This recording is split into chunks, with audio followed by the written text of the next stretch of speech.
چنگیز Khan Baghdad آیا، اپنے پوتے ہلاکو خان کو ساتھ لایا اور اس نے کہا تھا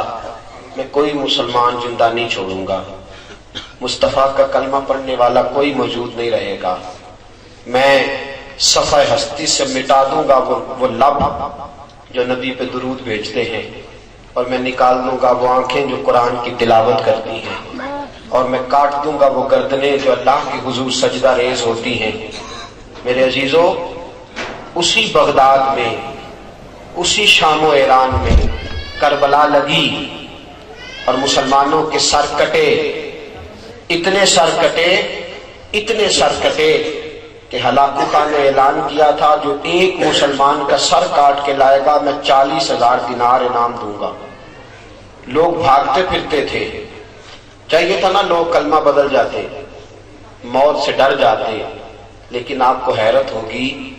بغداد کے مسلمان گلیوں میں نکل کے کہتے تھے آؤ سر کاٹ لو، ہم ہیں محمد کا کلمہ پڑھنے والے، آؤ سر کاٹو۔ یہ کوئی ایک بار تو نہیں لگا، یہ کئی بار لگا۔ بغداد کے مسلمان گلیوں میں نکل آئے اور کہتے تھے، ہلاکو خان کہتا ہے، وہ کہتا میں گلی سے گزر رہا تھا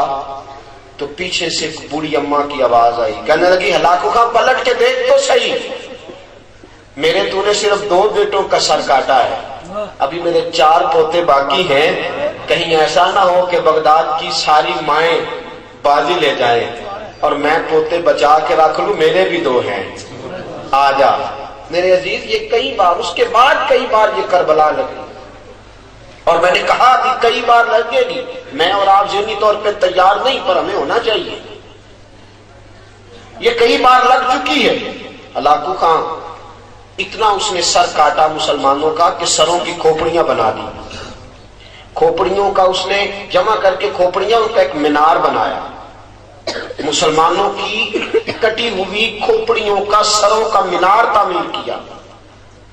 اور بغداد کے اندر اس نے اپنا دربار سجا کے کہا لوگوں دیکھ لو، آج میں نے کوئی قرآن پڑھنے والا نہیں چھوڑا، کوئی نہیں آج قرآن پڑھنے والا، ختم کر دیے میں نے سارے، کوئی نہیں آج محمد کا نام لینے والا۔ اس بغداد میں عبد القادر جیلانی رہے، اس بغداد میں جنید بغدادی رہے، اس بغداد میں امام اعظم ابو حنیفہ رہے،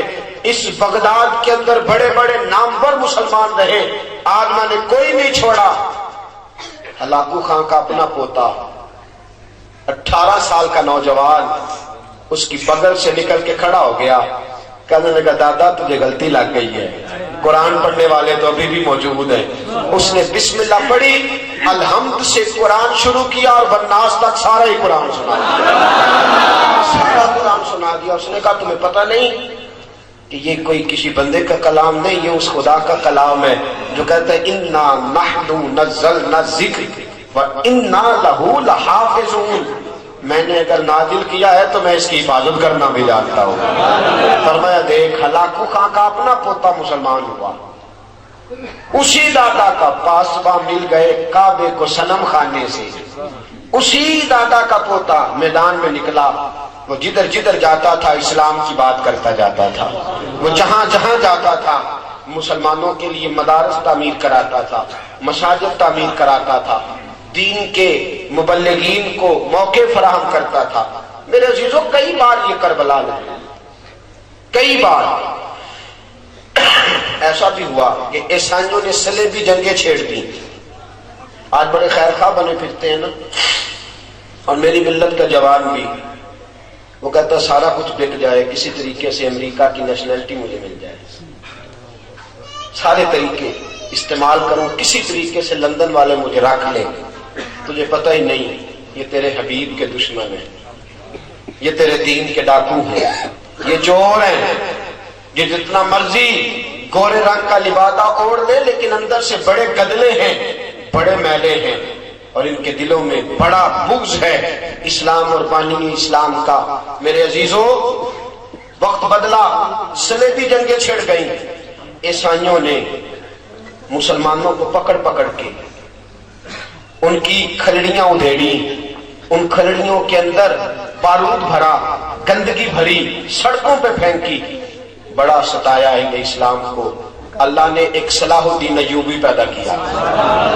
صلاح الدین ایوبی نے کہا میں محمد کا جھنڈا لے کے اٹھوں گا، اور جو مصطفیٰ کا جھنڈا لے کے اٹھتا ہے اللہ اس کا مددگار بن جایا کرتا ہے۔ پھر پوری دنیا میں اسلام کا پھریرا آپ اسی انڈیا میں، اسی بر صغیر میں علماء کے گلے کاٹے گئے، کالے پانی کی سزائیں دی گئیں۔ حضرت علامہ فضل الرحمان گنج مراد آبادی کے بہت سے رفقا گرم پانی کر کے اس کے اندر علماء کو انگریز نے پھینکا، کہا جہاد والی آیتیں نکالو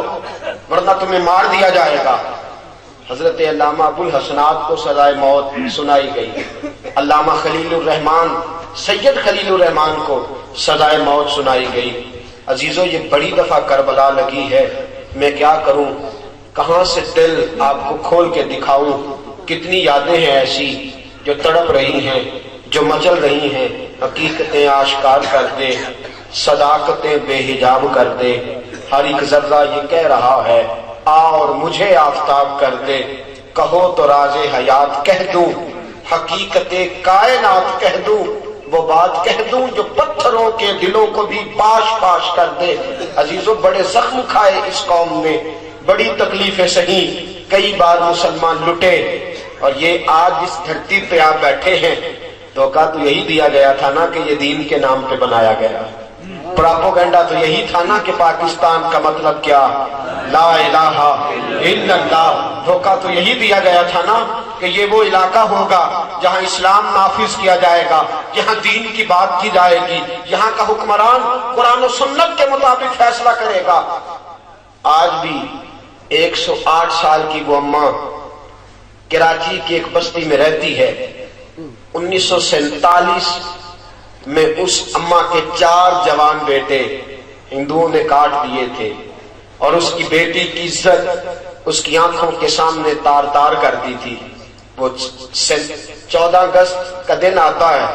تو بوڑھی اماں 2 ہاتھ لہرا کے بازار میں نکل آتی ہے، کہتی ہے حکمرانوں مجھے بتاؤ تو صحیح میری بیٹی کی عزت کیوں لوٹی تھی، مجھے بتاؤ تو صحیح اگر اسلام نافذ نہیں ہونا تھا تو میرے 4 جگر کے ٹکڑے کیوں کاٹ دیے گئے تھے، کیوں ہم لٹے، کیوں ہمیں ستایا گیا، کیوں ہمیں بے آبرو کیا گیا۔ میرے عزیزو آج لڑائیاں ہی لڑائیاں ہیں، نہ مولوی باز آتا ہے، نہ پیر باز آتا ہے، نہ حکمران باز آتا ہے، نہ لیڈر باز آتا ہے، تفریق ہی تفریق ہے، تفریق ہی تفریق ہے۔ پہلے یہ تفریق ہے میں پاکستانی ہوں، مسلمان نہیں پاکستانی، اور آپ کس دھرتی پہ نعرہ لگتا ہے سب سے پہلے پاکستان، اسلام کا نام نہیں، پہلے میں پاکستانی ہوں، اس کے بعد میں پنجابی ہوں، اس کے بعد پھر میں گجرانوالہ کا ہوں، اس کے بعد پھر میں گکھڑ کا ہوں، گکھڑ کے بعد پھر میرا محلہ کون سا ہے، اور پھر میں دوسری کی گلی برداشت نہیں کرتا، میری گلی پہلے بننی چاہیے۔ بس ایسی ہوا چلی ہے کہ ہر شخص سوچتا ہے تمام شہر جلے بس ایک میرا گھر نہ جلے۔ ہمیں اپنی اپنی پڑ گئی، اور میرے مصطفیٰ کا دین پھر سے بے آبرو، رسول اللہ کا دین پھر سے بے آبرو، مسجدیں بڑی بڑی، نمازی کوئی نہیں، ادارے بڑے بڑے، طلباء کوئی نہیں۔ میرے عزیزو مجھے معاف کرنا، آج اس مزاج میں آپ کو تلخی محسوس ہوگی، خوگر حمد سے تھوڑا سا گلا بھی سن لے۔ محفل بھی وہی اچھی لگتی ہے جس محفل میں 10 سیاستدان اسٹیج پہ ہوں اور ان کو موقع دیا جائے وہ پیسے بانٹ رہے ہوں، نعت خواں تو امیر ہو گیا، قوال تو امیر ہو گیا۔ اس قوم نے بڑے بڑے نادانوں کو رئیس کر دیا، لیکن دین کا نام لینے والا مولوی بھکاری بن گیا۔ وہ بیچارہ کبھی کھال مانگنے جاتا ہے، وہ بیچارہ کبھی ختم کے پیسے لینے جاتا ہے، وہ کبھی کل خانی پہ جاتا ہے، وہ بھکاری بنا دیا، بھکاری، سازش رچی، سازش، دین کا مبلغ بھکاری بن گیا۔ ہم نے بڑا دھوکہ کیا اس دین کے ساتھ۔ دین نبی دا وانگ یتیمہ رووے تے کرلاوے، میں کتھوں لبا عمر بہادر، میں کتھوں لبا عمر بہادر، جڑا مینوں سینے لاوے۔ دوستو اتنے دھوکے، اتنی تکلیفیں، اتنی اذیتیں اس دین کے ساتھ۔